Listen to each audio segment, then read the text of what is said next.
Saygıdeğer büyükler, sevgili arkadaşlar, hepinizi saygıyla selamlıyorum, merhaba diyorum. Burada hep bu salonda kongrelerimiz yapıla geldi. Federasyon kurulduğundan beri hep bu salonda pek çok sorunumuzu konuştuk. Ve her kongrede sorunlarımızın artarak devam ettiğini gördük. Bu toplumumuzun hem anavatanda hem diasporada dertlerinin her geçen yıl daha da arttığını gördük. Sorunlar artıyor ancak buna karşı bu sorunlarla mücadele edecek direncimizi yeterince arttıramıyoruz. Biraz önce Ümit kardeşimin sözünü ettiği durum tespiti bir şekliyle de artan sorunlara paralel ya da bunların önüne geçecek kadar güçlü bir direnç geliştiremekten kaynaklanıyor. Federasyon tek tek derneklerimizin kendi bölgelerinde, kendi başlarına oluşturmaya çabaladıkları bu direnci, yani var olma direncini Türkiye çapında omuz omuza hep birlikte ve ölçeği daha büyüterek başarabiliriz diye ihtiyacımız vardı ve bu düşünceyle kuruldu. Aradan geçen zaman zarfında pek çok iş yapıldı. Pek çok başarılı proje geliştirildi. Fakat ben Adanalı kardeşimizin İsmail Bey'in sözlerine aynen katılıyorum. Federasyonumuz maalesef ve maalesef hala Türkiye'de yaşayan Çerkezlerin, Türkiye'de yaşayan Kuzey Kafkasyalıların, Türkiye'de yaşayan Adigelerin, Abazaların, Uluhların, Osetlerin ve diğer kardeş halkların ihtiyaçlarını, var olma mücadelesini yükseltecek, bu direnci geliştirecek yeterli varlığı ortaya koyamadı. Bunda pek çok neden var. Fakat defalarca bu federasyonun genel kurulunda bu kürsüde söz aldım. Sürekli şöyle bir öneride bulundum. Bizim federasyon meclisi gibi görev yapabilecek ya da Türkiye'deki Çerkezlerin meclisi gibi görev yapabilecek bir danışma kuruluna ihtiyacımız var. Olmadı. Bugün yarın yapılacak genel kurul için naçizane önerim şudur. Yönetim kurulumuzu 40 kişiye, 60 kişiye çıkaralım. Bu aynı zamanda sözünü ettiğim danışma, istişare mekanizması olsun. Genel politikaları bu yönetim kurulu geliştirsin. Bunun içinden 9 kişilik, 11 kişilik ihtiyaca göre genel başkan ve onunla birlikte çalışacak bir icra kurulumuz olsun. Hep örnek verdim siyasi partilerden. Bakalım siyasi partilere. Genel yönetim kurulu vardır, 60-65 kişi. Bunun içinde de icra kurulu vardır. Genel başkanın uhdesinde bütün yönetim kurullarına hükmeden ama federasyon, partinin işleyişini koordine eden icra kuruludur. Aynı modeli bizim de hayata geçirmemiz lazım. Bu neyi sağlayacak?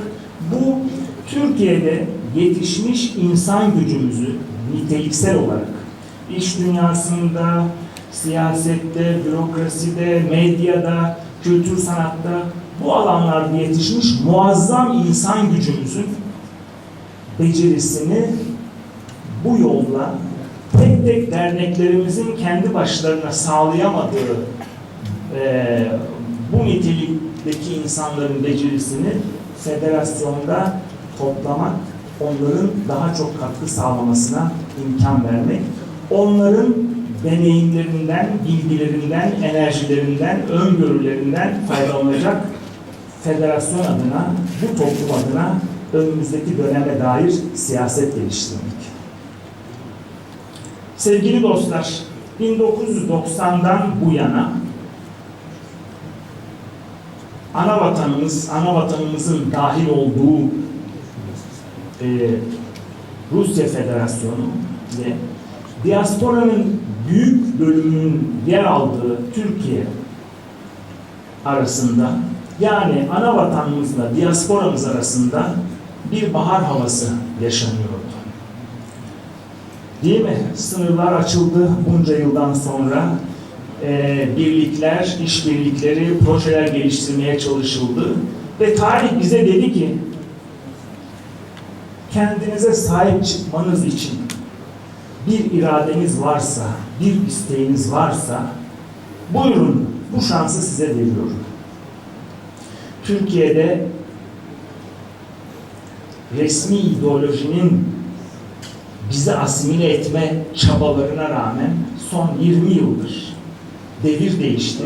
Avrupa ile ilişkilerimiz, Türkiye'de de kendi kimliğimizi daha fazla sahiplenme imkanı bulduğumuz bir dönem yaşadık.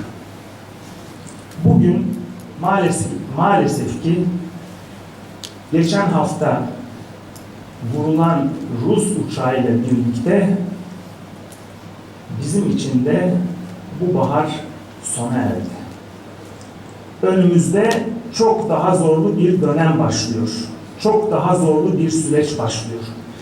Bu sadece Düzce'deki öğretmenlerin geri çağrılması ya da Dünya Çerkez Birliği'nin yönetim kurulu başkanı ve üyelerinin bu toplantının bugün burada yapılacağı nedeniyle gelmelerine çekince korulması ya da turistik gezilerimizin sınırlandırılmasından ibaret olmayacak bir yeni zorlu dönem başlıyor.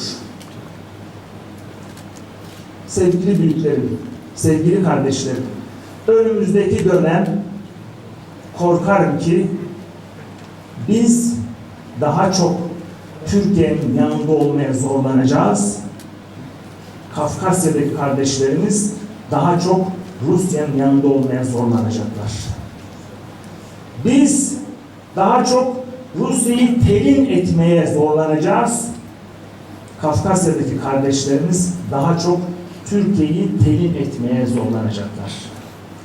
Siyaseten duruşlarımızı zorlaştıracak bir dönem yaşıyoruz. Bütün bu zorlu süreçleri yönetecek bir kabiliyet, bir irade, bir derli topluluk ortaya koyamazsak çok savrulacağız. Zaten bu bahar döneminde bu kadar savrulmuşken bu zor dönemde daha çok savrulacağız. Pek çok Çerkez'in Rus karşıtı kampanyada, Rusya karşıtı kampanyada yer aldığını, aktif olarak yer aldığını göreceğiz. Ben size bir şey söyleyeyim. Biz biliyorsunuz geçtiğimiz genel kurullarda da bunlar konuşuldu. Soçi Olimpiyatları öncesi ve sürgünümüzün 150. yılı öncesi başlatılan, bizim üzerimize kurulan pek çok çabanın, çalışmanın yapıldığını, yürütüldüğünü, federasyonumuzun da bunun içine çekilmeye çalıştığı dönemler yaşadık. Size söyleyeyim, bu hazırlıklar James Town Foundation, Gürcistan hükümetinin Tiflis toplantıları, burada örgütlenmeler, bizim soykırımımızı tanımalar vesaire, bütün bu hazırlıklar tutsaydı, ana vatanda ve diasporada hiç kuşkunuz olmasın, biz Ukrayna ve Kırım krizinde Batı'nın dolgu malzemesi olarak meydanda olacaktık. Şimdi önümüzdeki dönem Türkiye siyasetinin, bu iktidar siyasetinin dolgu malzemesine zorlanacağımız yeni bir süreç yaşıyoruz. Aynı şekilde ana vatandakilerde Putin iktidarının dolgu malzemesi olacakları bir süreç yaşıyorlar. O yüzden çok daha temkinli, çok daha kritik, çok fazla düşünerek zamanında ama muhakkak doğru politikaları geliştirmeye ihtiyacımız var. bugüne kadar yaptıklarımızla bundan sonrasını yürütemeyiz. Bunun için kendimizi derleyip toplama ihtiyacımız var. Bunun için ben şuna inanıyorum. Türkiye'de, diasporada yeterince bilgiye, yeterince imkana, vizyona sahip Çerkezler var. Bütün mesele bunları bir araya toplamak. Bir araya toplayıp buradan ileriye hamle yapmamızı sağlamak. Hepinize saygılar sunuyorum.